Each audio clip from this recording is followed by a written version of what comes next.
All thanks and praise is due to God. We seek God's help and forgiveness.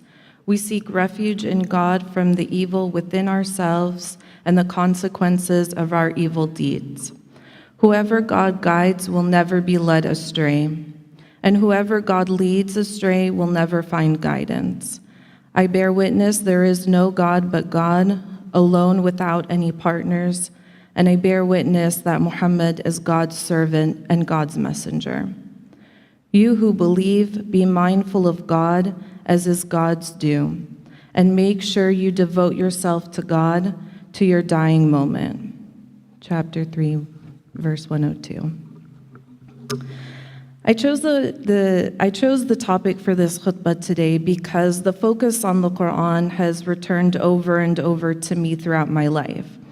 I first began to think about this topic around 12 years old. You see, my mom really enjoyed listening to Islamic lectures on CDs while driving. I happened to be in the car and partially listening to the lecture when I realized the Imam was quoting more Hadiths or references to Prophet Muhammad's life than the actual Quran. I was confused, curious, and a bit put out. I remember saying to myself in that moment, why are Hadiths being used more than the actual words of God? After that realization, I started to think about the teachings I received as a child who attended Islamic school during my primary years, teachings I received from my convert mother and Syrian father. I was mad that I knew more insignificant details about women's skirt length rather than having read the entire Quran in my youth. I was angry because why did memorizing the Quran without knowing its meaning more important than actually reading the Quran and understanding it? For some chapters of the Quran that I have memorized since I was a child, I had no idea what they meant for most of my life. Why was this acceptable? I felt made to ignore God's words in favor of a record of the way it was applied, a record that was written down between 100 and 200 years after the fact. The proper response is not to abandon Hadith, but to realize that it is the Quran that we must follow as our guide in life, and not to use Hadith, and to use Hadith as a helper where needed, a helper towards following the Quran. And God in the Quran reminds us whose words could be better than the words of God in chapter 4, verse 122. Those who attain to faith and do righteous deeds, God shall bring into gardens through which running waters flow, to abide beyond the count of time. This, in truth, is God's promise, and whose words could be truer than God's? God also reminds us in chapter 31, verse 27, this is my personal favorite, if all the trees on earth were pens and the sea was ink, with 7 more seas added to it, the words of God would not be exhausted, for God is almighty, wise. So the Quran is like an ocean into which we plunge, but whose depths can never be reached. So how can we run out of God's words when discussing our faith? Sometime after that, I no longer felt able to relate to Islam any longer. I felt that I had no idea what was in the Quran. I felt I spent most of my life learning insignificant details about Islam, and I just couldn't find myself within it. Then sometime later, I was searching for religious comfort, and I decided that I would read the Quran in its entirety. I listened to each verse, first in Arabic, then in English, translation after that, because I cannot understand Quranic Arabic. I highlighted and made notes throughout of verses that spoke to me, such as chapter 10, verse 57, humankind, there has come to you instructions from your Lord, this Quran, and healing for what is in the hearts, and guidance and mercy for the believers. I eventually came to believe that Qur'an-focused Islam is not rule-based, but ideals-based. I began to explore the idea of my own Islam, meaning what is the Qur'an trying to tell me personally? How do I understand this verse, and how can I apply this verse to my life and daily practices? Because regardless of what year we are in, we can always go back to the Qur'an, treating it as if it was revealed right at this time. as if everything it says is relevant in this moment. This means that as times change, interpretations can change because the meaning can be updated daily as new knowledge and ideas arrive and are exposed to the Quran. For example, the Quran mentions the Big Bang Theory. So in the Quran, it mentions that the heavens and earth were meshed together, tight and compact, aka the Big Bang, by stating in chapter 21, verse 30, "Are they who are bent on denying the truth not aware that the heavens and the earth were once a single entity, which God then parted asunder, and that God made out of water every living thing? Will they not then begin to believe?" Then after the Big Bang, we know that the universe was primarily made of hydrogen, helium, and a little bit of lithium, which made the universe opaque or non-transparent, almost smoke-like. And God has said this in chapter 41, verse 11. "And it is God who applied God's designs to the skies, which were yet but smoke. And it is God who said to them and to the earth, 'Come into being, both of you, willingly or unwillingly,' to which both responded, 'We do come in obedience.'" So in this way, the Quran does not lead to an Islam that is out of date. It leads to an Islam that is made of Quranic logic applied to the modern world. It stands up to all its challenges, rejects its falsehoods, and adopts the good in it. And in this way, Islamic thinking can change, and while always staying true and authentic to the words of God in the Quran. So after reading the Quran for the first time, I wanted to feel more in charge of my faith. I wanted to understand what my faith meant to me, and I wanted to develop my own faith practice. And I wanted this to be a Quran-led faith practice. So through the questions I was asking myself, I knew I was looking to make Islam more meaningful and personal to myself. I wanted to feel connected to God alone and not through someone else. I wanted to remove the barriers between myself and God. I was looking for the Quran's wisdom. And this is when I began exploring the idea of translating the Quran for myself. And by translating the Quran for myself, I mean creating your own version alongside the translated works you're reading, and not a word-by-word translation. As scholar Dr. Amina Wadud says, the process of reviewing the words and their context in order to derive an understanding of the text. And I don't pretend to call myself a scholar, Islamic teacher, or even know classical Arabic, but I didn't want that to stop me from connecting directly to the words of God. I can read the Quran and connect to feelings I have when I am reading the words of God. And today I wanted to share some of my own personal practices with translating the Quran for yourself. But first I want to take a step back and address what may seem like a Hadith versus Quran argument, because a person hearing this may think that this way of thinking rejects Hadith or considers it unimportant.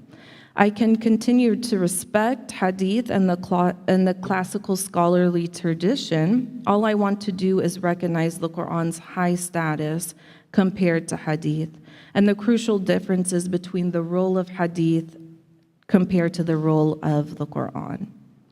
And Hadith is not a competitor to the Quran or an equal authority to it. Hadith only tells us about the Prophet's efforts in following the Quran's guidance. Aisha, the Prophet Muhammad's wife, was asked to describe the character of the Prophet, and her answer was his character was the Quran. So Islamic belief and practice is entirely about following the Quran. Hadith is there to help us towards this goal. It's not there to give us new goals, to add new things to Islam, to create a companion religion to the religion of the Quran that also has to be followed. And I do want to mention the importance of Quranic Tafseer or commentary. This information is helpful to understand when and why a certain verse was sent down from God at that particular moment. Without this information, we may not be able to understand why God has chosen to send down this particular message.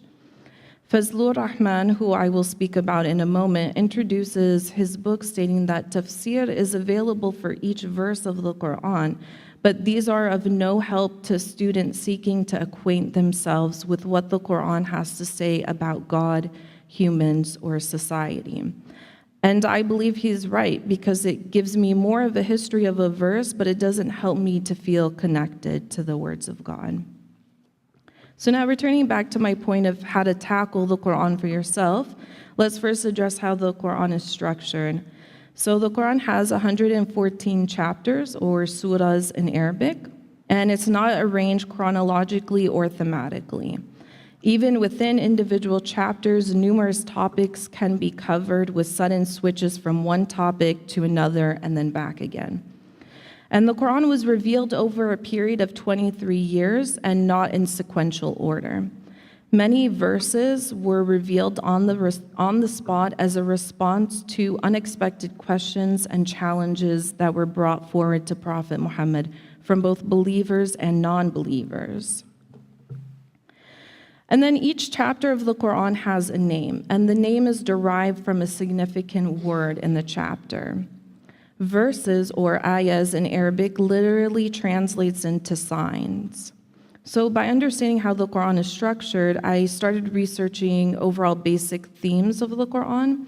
And there are many theories as to how the Quran is structured. For example, one theory focuses on the ease of memorization for people who memorize the whole Quran. There is also a ring or mirror theme where the central meaning of the text is at the center and the first half mirrors the second half. There are also ethical themes based on unity of God, narratives, and legal judgments. And then there is the Mecca and Medina themes, which refers to verses sent down to the Prophet Muhammad while he was in Mecca or in Medina.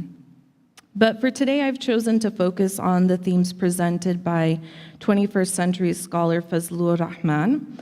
He wrote a book titled Major Themes of the Quran. He was the first scholar that I encountered that attempted to create overarching themes of the Quran. And Rahman outlined 7 major themes in the Quran. The first being God, second, humans, third, humans in society, the fourth one, nature, fifth, prophethood and revelation, the sixth one, end of time, and the seventh, Satan and evil. So I want to take these themes and talk about its intended meaning and apply it to Surat al-Fatiha, or the opening, which is the first chapter of the Quran. This chapter is said to open one's hearts to faith in God and is usually to be a combination of the Quran's entire message and most important chapter of the Quran. So I'm just going to read the translation of Surat al-Fatiha. In the name of God, the most gracious, the dispenser of grace. All praise is due to God alone, the sustainer of the worlds. The most gracious, the dispenser of grace, Lord of the day of judgment. Thee alone do we worship, and unto thee do we turn to for aid. Guide us the straight way. The way of those upon thou hast has bestowed thy blessing, not of those who have been condemned by thee, nor of those who go astray. So the first theme is God. And the meaning of this theme applies to verses that address how everything in this life is contingent upon God, including nature. And also verses that mention God's names. And God is the meaning of reality. So in Surah Al-Fatiha, as I just read, the entire chapter reads about God, from the compassionate to the merciful to the Lord of the worlds. The second theme is humankind, and this theme is intended to mean when the Quran speaks about creation and general rules for humankind and how God has given us the freedom of choice and who we are and why we are created and placed on earth. And in Surah Al-Fatiha, the 5th verse states, "Thee we worship, and from thee we seek help." The third theme, humans in society, this theme means that God has given us guidance for this world, such as ethical and egalitarian approaches, our general goal in life, responsibilities, and rights. And we can see that emphasized in the 6th verse of Surat al-Fatiha, guide us upon the straight path.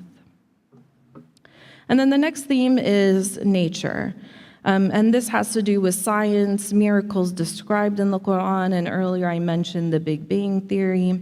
And in Surah Al-Fatiha, the 2nd verse says, Lord of the worlds, indicating that God is Lord of all space and therefore all that exists, no matter what the nature of that existence may be. The 5th theme, prophethood and revelation, are stories of the prophets, revelations given to different prophets, the prophets' people, and in case of Prophet Muhammad, the Mecca and Medina revelations. And in the sixth verse of Surah Al-Fatiha, it reads, guide us upon the straight path, referring to the prophets and the Imams that followed after Prophet Muhammad. The 6th theme, end of time, intends to mean day of judgment, signs of the end of time, life after death, heaven and hell, what we need to know about immortality and consequences of how we live in this world and our state after death. And in Surah Al-Fatiha, again, we read the 4th verse, Master of the Day of Judgment.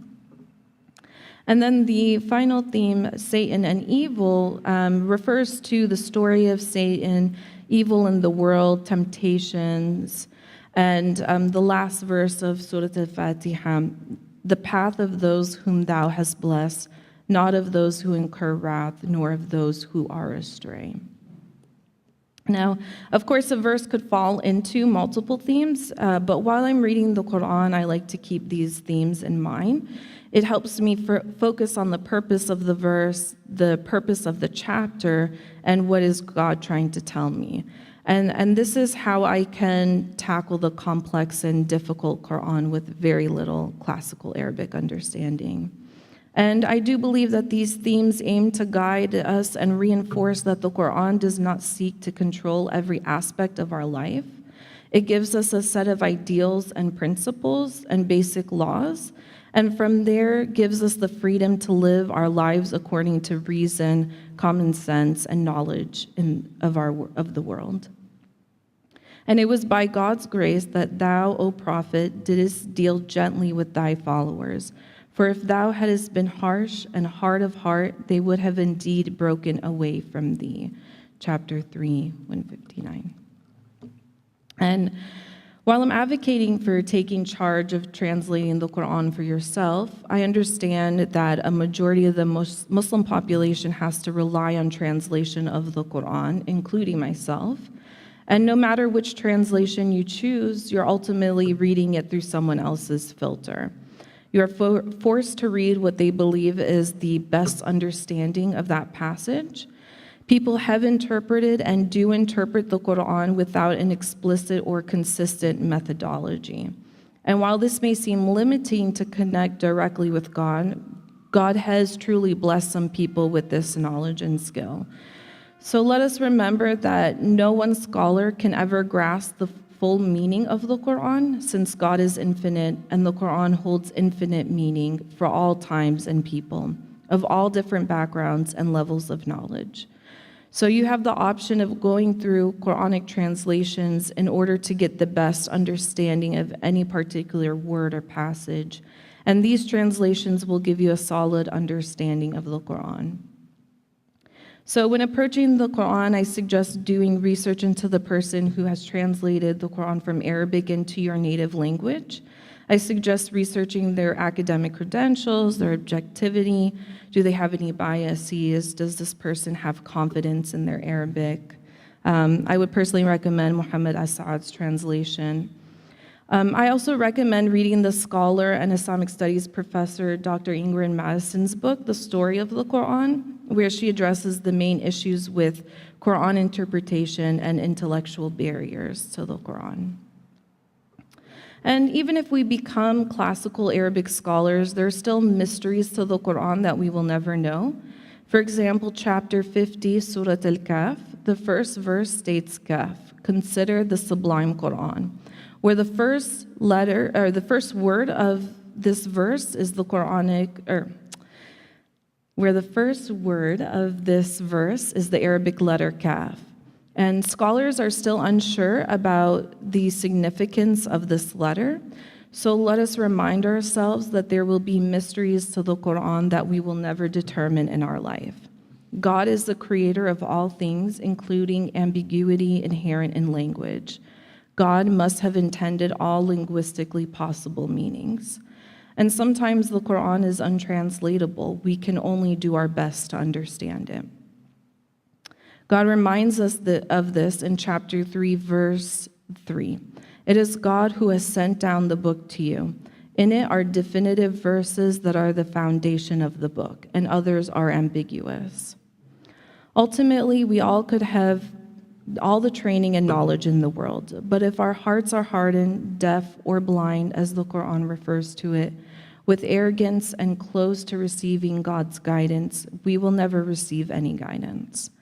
Let us purify our intention and ask God for guidance while reading the Quran, as God reminds us in chapter 19, verse 98. When you read the Quran, seek God's protection from Satan, the rejected one. I say what I have said, may God forgive us all.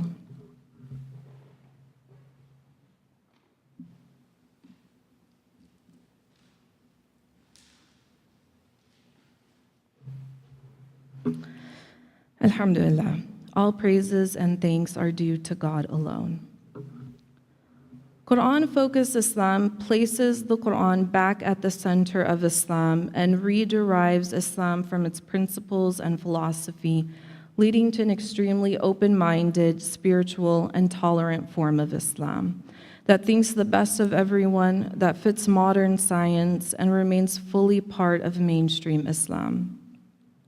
My Islam is Qur'an-centered because for me this leads to inspiration, creativity, and the feeling of acceptance, rather than obligation, which made me feel like Islam was unattainable.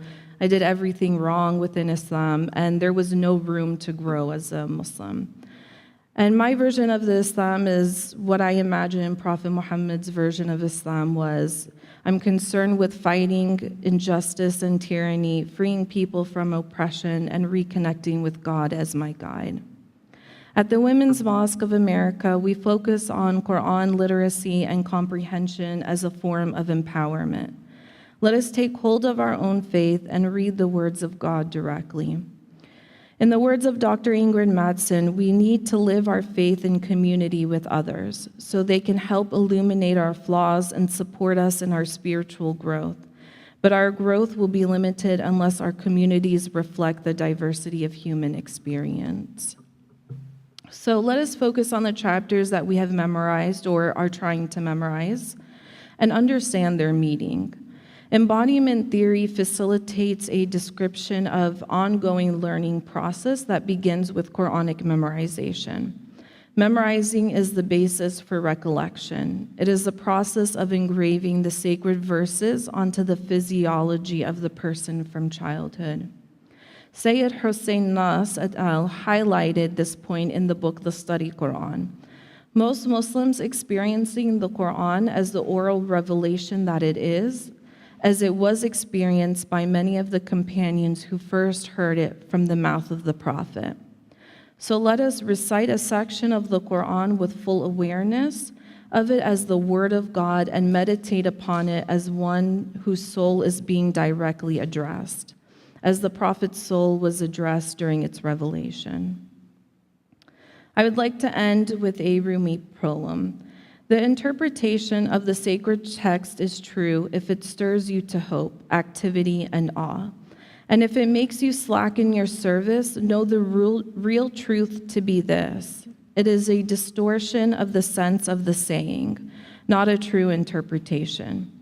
This saying has come down to inspire you to serve, that God may take the hands of those who have lost hope.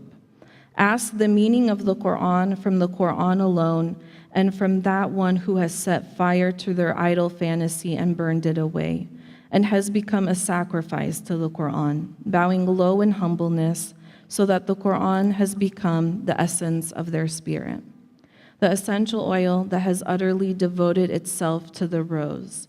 You can smell either that oil or the rose as you please. God commands justice, doing good, and generosity towards relatives, and God forbids what is shameful, blameworthy, and oppressive. God teaches you so that you may take heed. Quran 1690. Wa aqim as-salah. Perform the prayer.